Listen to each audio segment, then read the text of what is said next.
At this point, I'd just like to ask Dr. Slaper, if I was running a small business, where would I go to learn about how to get my product into foreign markets? Who could be an assistant to me here in the state?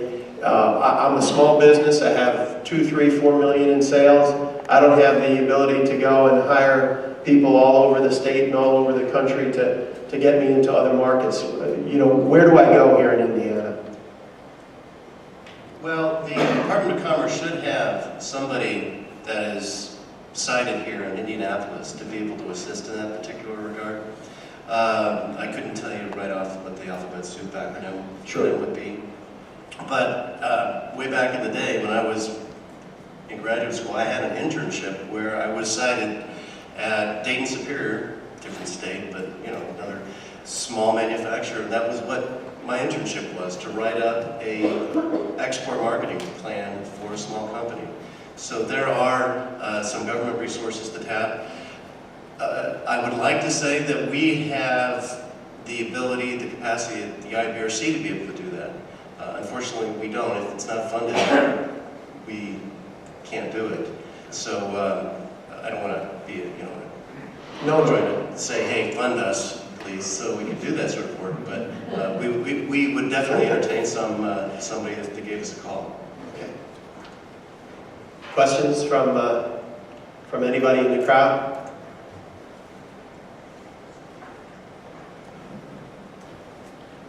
Greg, this is a question for you, since we're corporate neighbors up there in Part 1 in Delaware County. Realizing that penetration in the U.S. for wind power generation is only about 2%, 2 to 3%, I don't know, kind of close to that, and compared to some countries in Europe that, like Denmark, is 20%. What do you see as the future over the next 10 years? Specifically for Bravini and for the wind power generation industry in general? Two answers. First of all, we need to do a better job of educating the public. I'm a daily reader of the Wall Street Journal and several other financial publications. I've testified before the Senate Energy Committee here in the state of Indiana a couple of times now. And unfortunately, there's a lot of wrong numbers out there. What we hear about wind energy is that it can't compete cost-wise. That may have been true 3 or 4 years ago. It's not true now. And I'll cite a very good example. Here in Indiana, Horizon Wind Energy has just recently signed a power purchase agreement with ComEd, sending wind power, to Illinois. The purchase price for that power is 5.5 cents a kilowatt hour. 5.5 cents a kilowatt hour. Go home, pull your electric bill out, see how much you're paying for electric power. I can tell you that my industrial rate for American Electric Power at the plant is 4.8 cents a kilowatt hour. And that's an industrial rate, which you probably can't get as an individual user. So we need to do a much better job of communicating to people that wind energy can now compete cost-wise. It's not twice as expensive. It's not 3 times as expensive. 5.5 cents per kilowatt hour fixed for 20 years. For 20 years. Anybody want to take a stab at what coal energy is going to be worth? What's it going to cost to produce coal-fired electricity 20 years from now? So a better job of education is number one. Number two, there's a tremendous opportunity in the United States to not only design and build gearboxes for wind turbine OEMs, but also to design and build and repair wind boxes for existing product that's already installed. We have over 100,000 turbines already in this country. Every one of those, without exception at this point, has a mechanical gearbox, and many of those gearboxes over time require significant maintenance, refurbishment, and sometimes replacement. So we see that as a significant opportunity as well.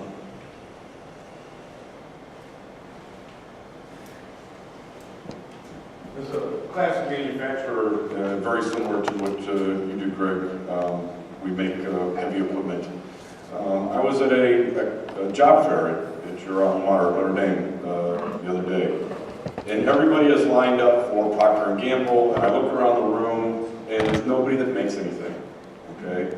And as a bonus prize, they're not interested in the people that do make things.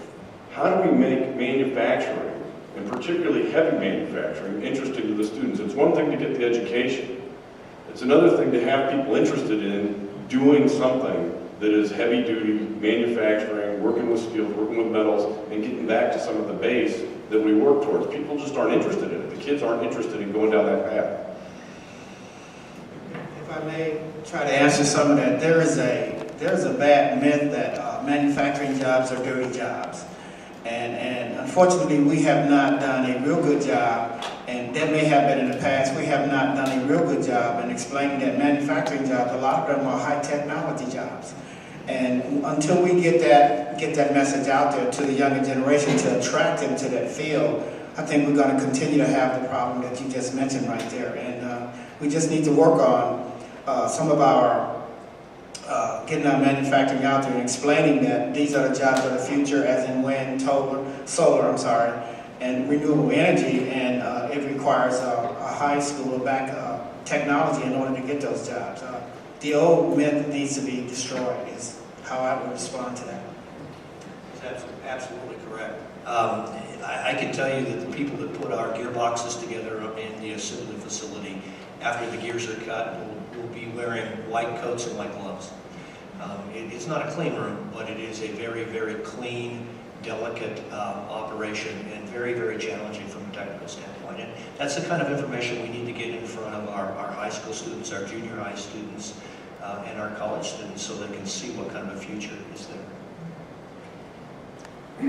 My question has to do with somebody talked about the two-track system. When you go into high schools, we don't have a two-track system, we have a one-track system, meaning everybody's being pushed to college or nothing. Voc Ed has been gutted. Most high schools don't have the ability to have robust Voc Ed. I think Ivy Tech, if I was doing this, I would have Ivy Tech in the middle of this. How do you get the word out at the high school level? Because you're getting mixed messages. Oh, we need to diversify out of manufacturing. That's what you're hearing. Now I'm hearing manufacturing is the key to Indiana. How do you get the message back to the high schools where they are directing children to these careers, which they were told were your father's industry? Don't go there. Yet the Voc Ed has been gutted and say they really don't have a path. Whose responsibility is to make sure, particularly for Indiana, that workforce is being directed, particularly at the high school level, because by the time you get to the 9th or 10th grade, you're on a track. But yet manufacturing, the industry, the business community, is absent from having input into making sure those curriculums are robust. So therefore, if the high schools can't do it, they are prepared to go into Voc Ed and or Ivy Tech. So the question is, right now at the high school level, real time right now, you got New Tech High, which is everybody can't go there, but the schools are still producing kids who don't know anything about manufacturing or been scared of it. Whose responsibility and how do you get the K through 12 on board to enhance manufacturing in Indiana? Well, let me address that from a couple of points. A great question, and you're exactly correct. There's a Central Indiana school district that recently closed up all of their vocational, all of their technical programs, all of the programs because they said advanced manufacturing was dead. It's the same time where Ivy Tech is struggling to try to train enough people to fill some current vacancies in some very high-tech, very advanced manufacturing. So the disconnect is there. It's there every day. I would say there's a couple things we can do, and it's all what we can do here in this room. It's what we can do others. We have to encourage our local schools to continue to encourage people to take these programs. We have to encourage them, one, to get involved in Project Lead the Way. That is a project that goes down to the K-12s, and it starts promoting advanced manufacturing. It answers your question. It tells them that there are jobs, that these are different jobs, that these are high-skill jobs, these are high-wage jobs, these are great jobs.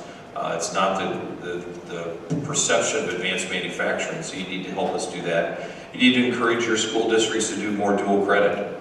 There is an opportunity in every high school in the state for every student in high school to take college course free. It doesn't cost anything.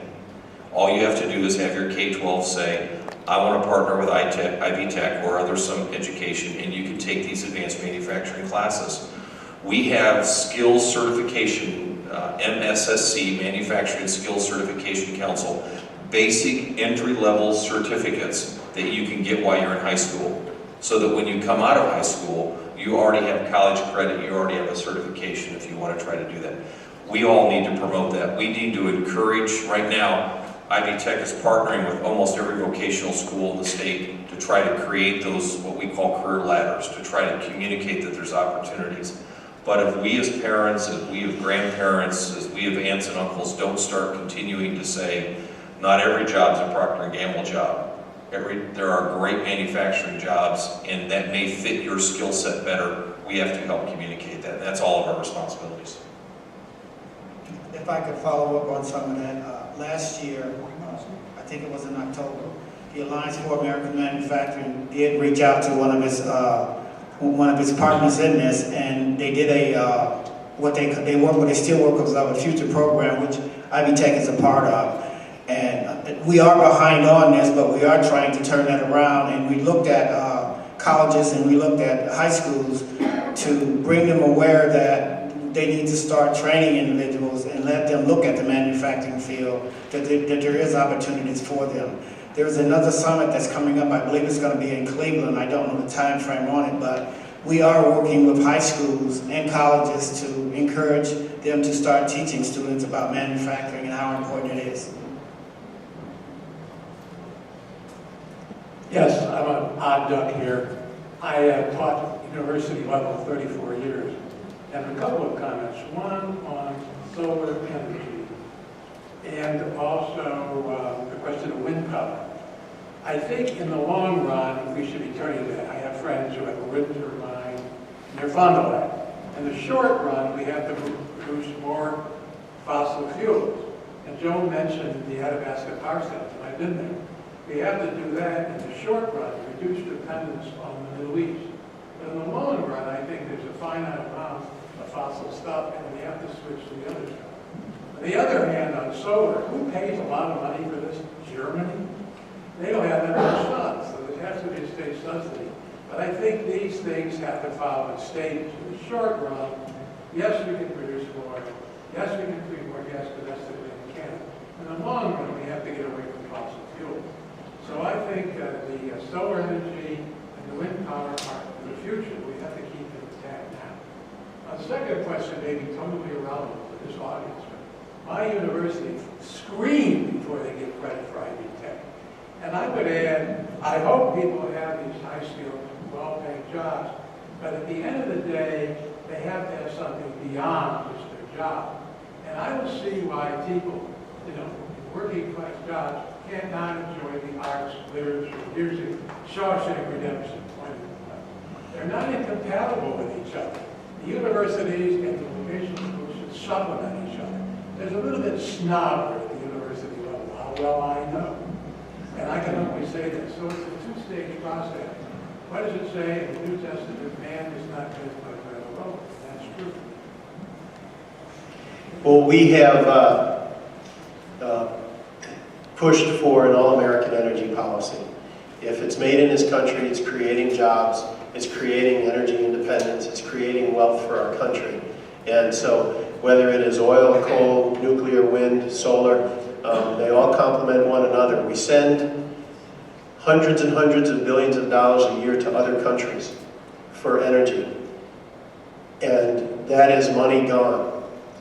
If you had a program where that was portioned up, the $500 billion, $10 billion a year comes from our own state here in Indiana.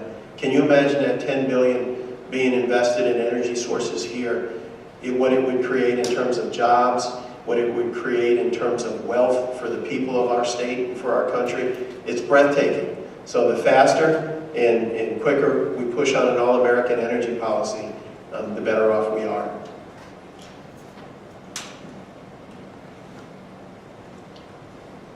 Well, we gotta thank you for putting this conference on. I wanted to follow up with something that Michael brought up about a national national manufacturing strategy or policy. And it just struck me sitting there that Indiana could only benefit if we had a national policy. So I was wondering, where are we in that process? And I imagine that Congressman Donnelly is involved in it, but who else in Washington is taking the lead on this? We have seen in the past year or two, for a long time everybody thought that we could just keep moving financial instruments around to one another and create wealth. And at the end of the day, it wasn't wealth created, it was just wealth transferred from one person to another person. With manufacturing, products come in, they're made, they're sold at greater wealth, and wealth is created for our communities. And there's starting to be an understanding of that. And this is not only on the Democrat side, this is Democrat and Republican, this is bipartisan, this is everybody will hopefully help with this manufacturing strategy we have moving forward. It's prime movers are in the Midwest. We are trying to get the folks on each of the coasts to understand how critical this is, that to create wealth for our nation, we have to have a strong wealth creating center to our nation. So, I have a number of colleagues like Steve LaToretta, Republican from Ohio, Steve Shabbat, Republican from Ohio. This crosses party lines. It's about putting people back to work and creating wealth. Michael, did you want to say something? I just wanted to add to that. We now know that we need a manufacturing strategy. One was passed last year, and I forget the congressman's name out of Illinois, that the legislation was passed that we do need one. It's just that we haven't gotten one together. Other countries have a manufacturing strategy, but we don't have one at the federal level yet, and that's something that we know we need to do. And what we're working on is, at the very least, that our manufacturers have a fair playing field, that other countries are not allowed to undervalue their currencies and, in effect, sell their products at a lesser cost and take market share away. Our manufacturers have the most advanced CNC machines, the most advanced product development systems, and it's simply unfair that they should be put in a position where they can't compete because another country is not playing by the rules. So at the very least, what we're trying to do is put our manufacturers on an even playing field. And when we do, what we found is our manufacturers win almost every single time.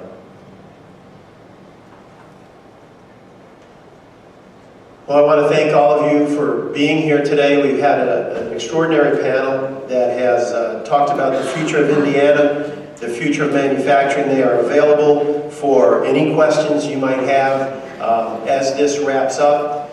Please know that, as I said, this is not just one congressional district idea. This is across our entire Indiana congressional delegation. This is across our entire Congress. That there's a reawakening and a re-understanding of how important manufacturing is. And for our Indiana economy, when people say, well, are we trying to just go back to manufacture again? The answer is obviously not. We want to be the leader in every category we can, whether it is the best financial companies, whether it's the best information technology companies, but what you don't do is you don't give up something that you're so good at. You try to expand it and make it even stronger. And that's why our educational piece is so important, why our companies are so important. And you heard when they mentioned the life sciences, the average wage, $82,000 a year. Well, those are the kind of jobs that Hoosier families can thrive on, can have tremendous success with, and can be an economic bedrock for our state. So please tackle them before they get off the stage. Ask any questions you'd like. And if our office can ever be of help to any of you, please know that we'll do everything we can to be of assistance. Thank you very, very much for being here.